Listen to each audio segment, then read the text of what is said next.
গোটা বাংলাদেশের ইন্টারনেট বন্ধ করে দিয়েছে, বিলুপ্ত করে দিয়েছে মোবাইল।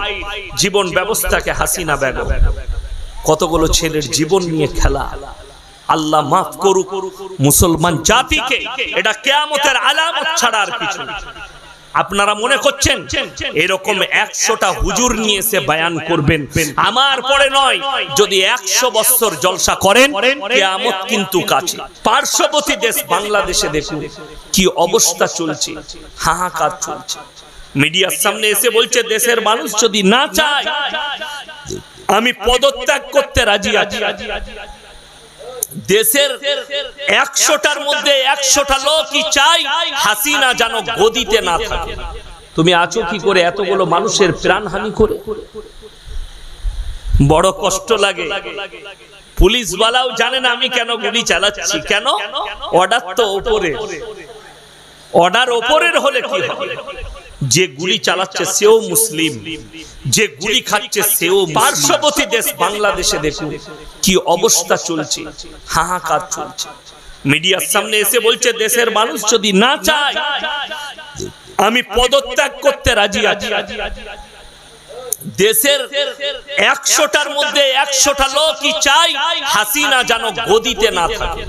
তুমি আছো কি করে এতগুলো মানুষের প্রাণহানি করে? বড় কষ্ট লাগে। পুলিশওয়ালাও জানে না আমি কেন গুলি চালাচ্ছি। কেন? অর্ডার তো উপরে, অর্ডার উপরের হলে কি হবে? যে গুলি চালাচ্ছে সেও মুসলিম, যে গুলি খাচ্ছে সেও মুসলিম। ইসলাম আল্লাহর কসম করে বলছি 70 উপরে টিকে আছে। সাহাবীরা 70 উপরে টিকে ছিলেন, আল্লাহ বিজয় দিয়েছেন। 313 জন সাহাবী একদিকে আর 1000-এর বেশি বেঈমান কাফের একদিকে। আল্লাহর কসম রাসূলের সাহাবীরা জয়লাভ করেছেন। জোরে বলুন সুবহানাল্লাহ। তার কারণ একটাই, তারা হকের উপরে টিকে থেকেছে এবং কালমার উপরে একদম স্টেট ভাবে টিকে থেকেছে। আজকে আপনি জানেন বেঈমান কাফেররা সবথেকে বড় ষড়যন্ত্র কি করেছে? মুসলমানদের ঈমানগুলোকে ধ্বংস করে দাও, এদের সঙ্গে উলামাদিকে বিচ্ছিন্ন করে দাও। আপনার জানা নেই স্পেনের বুকে হাজার হাজার মাদ্রাসা মসজিদ তারা মদের বার করে দিয়েছে, ড্যান্সের বার করেছে, মদের দোকান করেছে। কেন? তারা মুসলমানের দ্বারাই মুসলমানের ক্ষতি করিয়েছিল। আপনার যদি মনে হয় যে ফুরফুরায় হাওড়া জেলায় মসজিদ ভাঙছে, প্রত্যেকটা মুসলমান ভাইকে হাজিরি দেওয়া জরুরি না, আমাকে যেতে হবে, ওটা আল্লাহর ঘর। দোয়া করতে হবে যাবার সুযোগ না থাকলে। গোটা বাংলাদেশের ইন্টারনেট বন্ধ করে দিয়েছে, বিলুপ্ত করে দিয়েছে মোবাইল। জীবন ব্যবস্থাকে হাসিনা বেগম কতগুলো ছেলের জীবন নিয়ে খেলা। আল্লাহ মাফ করুক মুসলমান জাতিকে। এটা কিয়ামতের আলামত ছাড়া আর কিছু না। আপনারা মনে করছেন এরকম 100টা হুজুর নিয়ে এসে বয়ান করবেন, আমার পরে নয়, যদি 100 বছর জলসা করেন কিয়ামত কিন্তু কাছে। কবে দুনিয়া শেষ হবে আল্লাহ ছাড়া কেউ জানে না, কিন্তু কিয়ামতের আলামতগুলো আসতে শুরু করে দিয়েছে আপনার আমার কাছে। 1 নম্বর আলামত যে আখরি জামানায় এক শ্রেণীর আলেম বের হবে, হুজুর বের হবে, যাদের দ্বারাই ইসলাম ক্ষতিগ্রস্ত হবে। তারাই হবে রাসূলের হাদিস জাহান্নামের খোরাক। প্রথম খোরাক হবে সেই হুজুররাই, সেই আলেমরাই। আমার মতো 100টা মৌলবি ধরা পড়বে কিয়ামতের দিনে। কোরআনে আল্লাহ বলে দিয়েছে, হে আমার নবী, আমার কাছে সবাই প্রশ্নের মুখের সম্মুখীন হবে। আজকে আমরা ভুলেই গেছি যে আপনি মনে করেছেন আমার কাছে প্রশ্ন উত্তর হয়তো হবে না, আমি তো পাপের সাগরে ডুবে যাচ্ছি, আমার অসুবিধা নেই। আজকে আমাকে দাওয়াত দিয়েছেন, আমি দোয়া করে যাব আপনার জন্য, আপনার ঈমানের হেফাজত হোক, আপনার নামাজের হেফাজত হোক, আল্লাহ আপনাকে জান্নাতুল ফিরদৌস দেখ। কিন্তু যদি আপনি পাপের সাগরে ডুবে থাকেন, আল্লাহর কসম পৃথিবীর সব হুজুর যদি দোয়া করে পেরুবার রাস্তা খুঁজে পাবেন না। তার কয়েকটা প্রুফ আমি কোরআন থেকে দিয়ে যাব, দলিল দিয়ে যাব, আপনার চোখ দিয়ে পানি আসবে। হযরতে নূহ নবী তিনি দোয়া করেছিলেন সন্তানের জন্য। চোখের সামনে দেখতে পাচ্ছেন নৌকার উপরে যে ডুবে মারা যাচ্ছে আমার সন্তান কিনা। তিনি দোয়া করতে লাগলেন, লা আসিমাল ইয়াউমা মিন আমরিল্লাহ, আল্লাহ এটা আমার পুত্র, ওরসজাত পুত্র, আল্লাহ তুমি একে হেফাজত করো। আল্লাহ সঙ্গে সঙ্গে কি বললেন জানেন? লামিনাল খাসিরিন, হাত নামাও। যে আমাকে মানেনি, আমার নবীকে মানেনি, আমার দ্বীনকে মানেনি, তার জন্য তুমি দোয়া করতে পাবে। নূহ নবীর হাত নেমে গেল। আল্লাহ কোরআনে লাকির টানলেন দুটো নবীর বিবির জন্য, এক নূহ নবী আর এক লূত নবী। দুজনের বিবির পাপের ভারিত্ব কেমন ছিল? একজনের বিবি ছিল আল্লাহ ব্যতীত অপরকে রব হিসাবে মানে। সকলে বলুন ভালো মন্দের মালিক কে? আরো জোরে বলুন কে? কল্যাণ অকল্যাণের মালিক কে? আল্লাহ। নূহ নবীর বিবি দেখবেন, আমাদের দেশে একজন বাবা বেরিয়েছে, বাগেশ্বর ধাম বাবা। তিনাকে একজন প্রশ্ন করছে, বাবা সনাতন ধর্ম কিতনা সাল পুরানা है?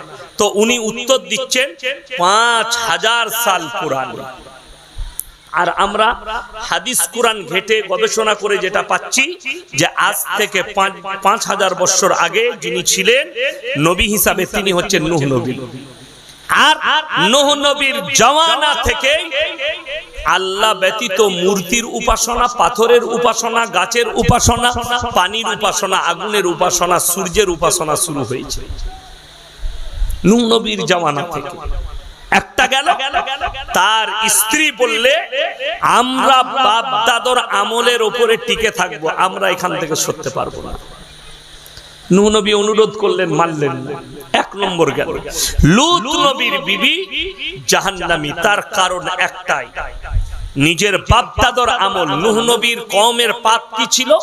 সেই পাপটা মারাত্মক পাপ। রাসূলের হাদিস শুনেলেন, আখরি জামানায় বর্বরতার যুগের পাপগুলো ফিরে আসবে, মডেলিং বলে ফিরে চলে আসবে।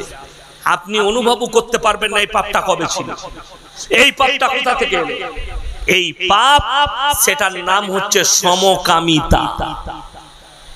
এখন বর্তমানে ভারতের সুপ্রিম কোর্ট লিগেল রায় দিয়েছে, সমকামীর লিগেল, ভারতের মাটি। অন্যান্য দেশে তো আছেই, ভারতে ছিল না, ভারত রায় দিয়ে ফেলেছে যে ভারতে লিগেল আছে পরকীয়া। এরপর মুসলমান, আপনার আমার ঈমান বাঁচানোর দায়িত্ব আমাদের নিজেদের। যদি বলেন এটা কেন আলোচনা করছেন, এটা কোরআন হাদিসের আলোচনা, এটা কোরআন হাদিসের আলোচনা, এটা ঈমান বাঁচানোর আলোচনা। হাজার হাজার মুসলিম শিক্ষিত যুবক যুবতী তারা সমকামিতায় লিপ্ত হয়ে যাচ্ছে, যদিও তারা মুসলিম বলে প্রকাশ করতে পারছে না। উত্তর 24 পরগনা বনগাঁ থানা, দুটো হিন্দু ঘরের মেয়ে, তারা মন্দিরে গিয়ে বিয়ে করেছে, বললে আমরা সমকামী। দুটো পরিবারের মাথায় হাই হাই হাই, কি করব? তারা কিছুই করতে পারবে না, না কেস করতে পারবে, না অত্যাচার করতে। কেন? ভারত সরকার লিগেল করে দিয়েছে। বিসমিল্লাহ, আলহামদুলিল্লাহ, আপনি কিছুই বলতে পারবেন না, লিগেল। এরপরে এখানে একটা কথা রইল যে আল্লাহ রাব্বুল আলামিন এই পাপের কারণে একটা পুরো জাতিকে ধ্বংস করে দিয়েছে। সেটা হচ্ছে হযরতে লূত নবীর কওমকে। রুটির মতো আল্লাহ পাল্টিয়েছিলেন লূত নবীর কওমকে।